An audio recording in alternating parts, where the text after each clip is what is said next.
In 1978, the Player's Handbook came out. We said, cool, Jack Vance's magic system from the Dying Earth. That gentleman is the great Ed Greenwood, designer of the Forgotten Realms campaign setting. And what he's talking about in that clip is the classical magic system of D&D, also known as the Jack Vance magic system, and the main reason we have spell slots in D&D. I'll get into much more of this very soon. Hi, I'm Joe, and you're watching The Philosophy of Game Mastering.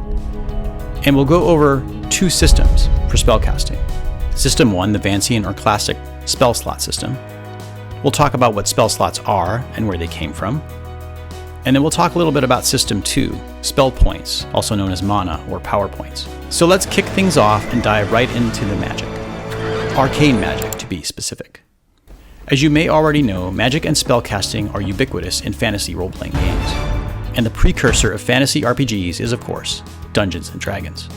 What kind of club is this? We play Dungeons & Dragons. It's a role-playing game. Dungeons & Dragons? D&D has two main types of magic, divine and arcane.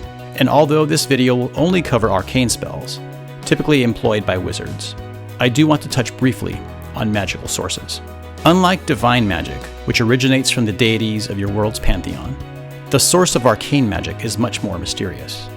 In fact, this is what makes arcane magic so much fun, is its mystery.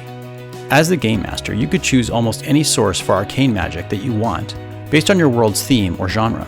But in many cases, it's much better and easier to keep your arcane magic, well, arcane. Because arcane means just that, secret and mysterious.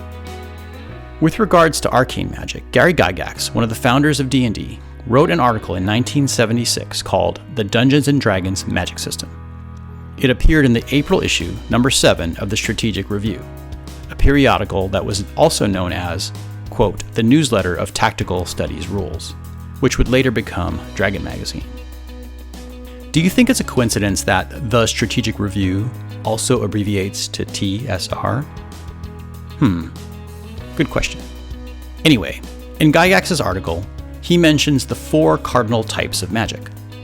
He labels the first type as, quote, those systems which require long conjuration with much paraphernalia, end quote.